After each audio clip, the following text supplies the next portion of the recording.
Hello everyone, this is me Shalini. Welcome to the Legal Lens. So here in this video we have to discuss some theories and sayings with their propounders which will be helpful for your CUET PG LLM exams, other LLM entrance exam as well as your UP judiciary exam, UK judiciary exam because jurisprudence is in syllabus. So let's get start the discussion. First is founder of Science of Sociology. This statement was given by Auguste Comte. Justice, distributive and corrective. ये Aristotle का statement था. The state is synthesis of family and civil society. It is a unity of universal principle of family and the particular principle of civil society. This statement was given by Hegel. Law of normative science. Kelson. Law is a jealous mistress. Joseph Story. Equity had come not to destroy the law but fulfill it. This statement was given by Maitland. Next is law should continue to support minimum morality. This statement was given by Lord Devlin. Law with variable content Rudolf Stamler. Depsychologized command Kelson की theory है. Jurisprudence is the eye of law Lasky. Jurisprudence is the philosophical aspect of knowledge of law given by Cicero. Jurisprudence as a system of rules Hart. Law is uncertain and certainty of law is a legal myth. This statement was given by Jerome Frank. A right with me is a child of law. A natural right is a law is of some that never had a faith. This statement was given by Jeremy Bentham.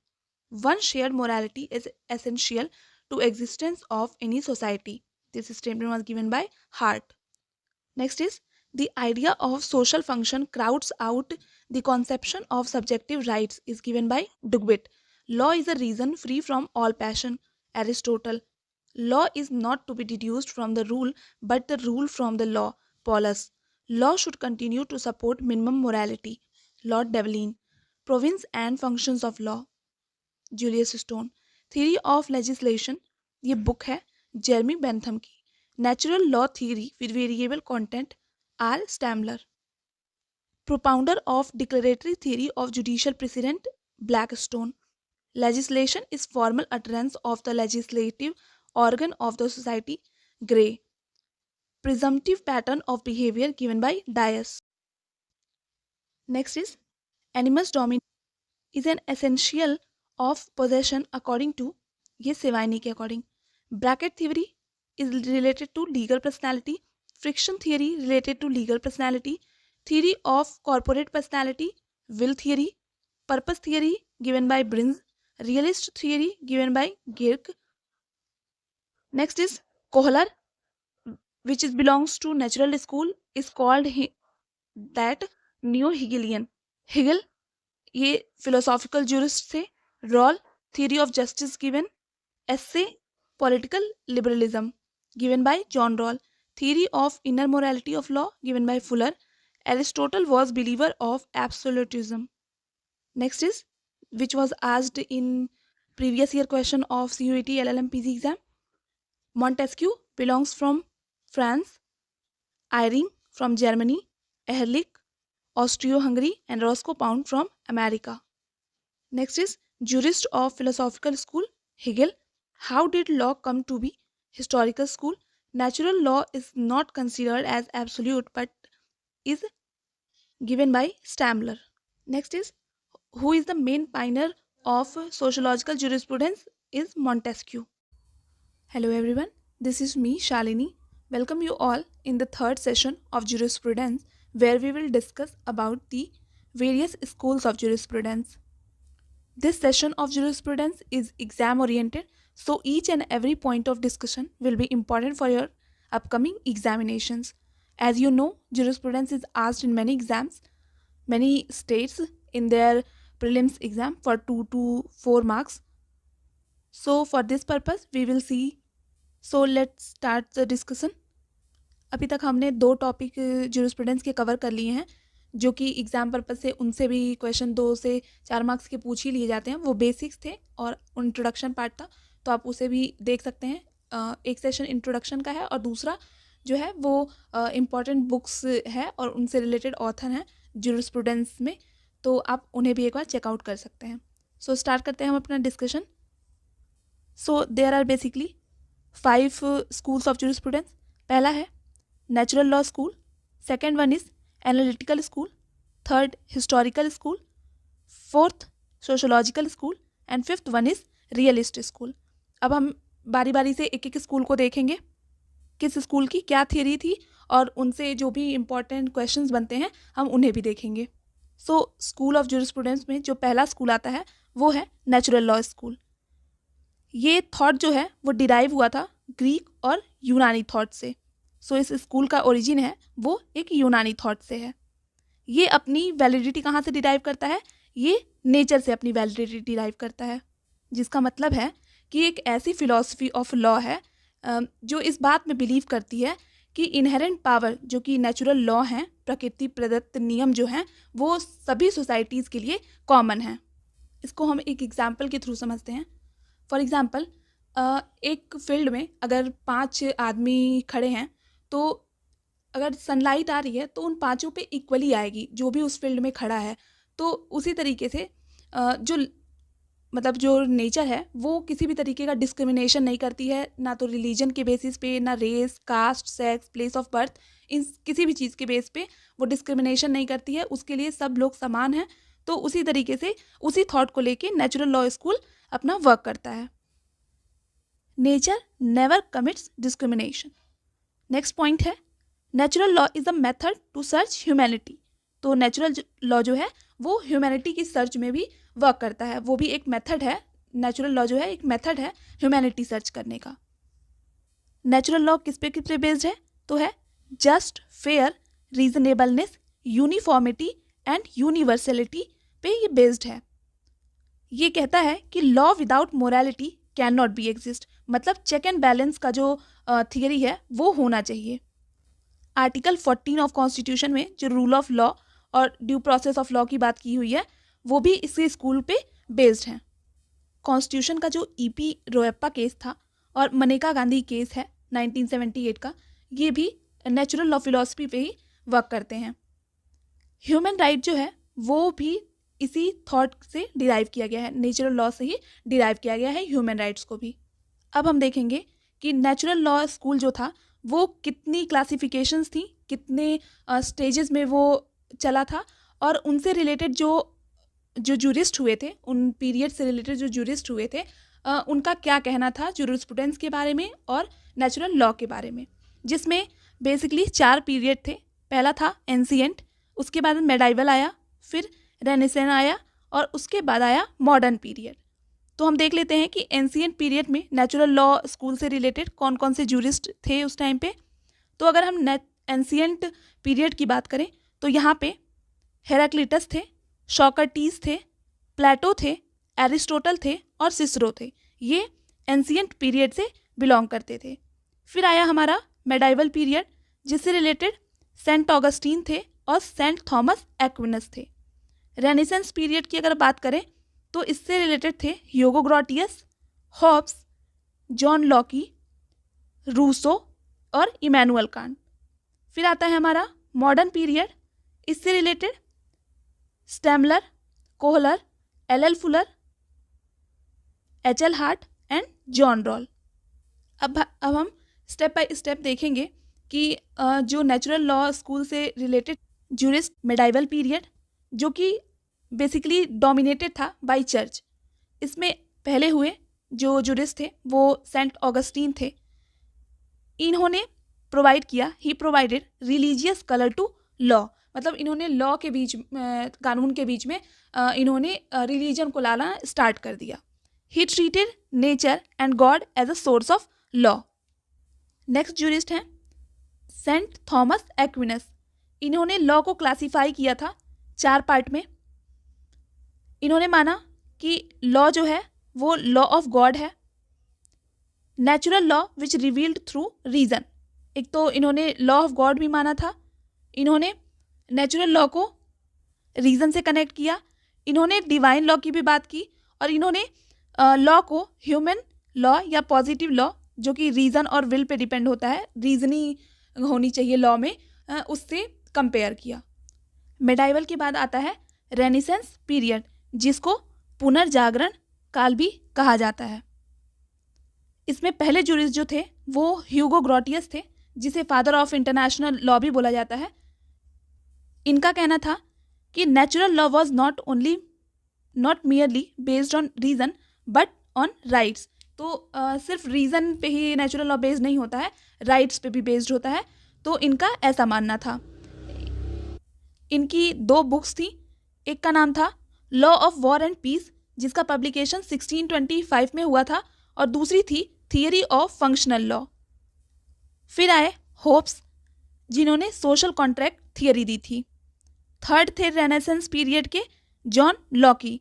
इनका ऐसा कोई thought नहीं mentioned है जो exam purpose से पूछा हो या कभी पूछा गया हो।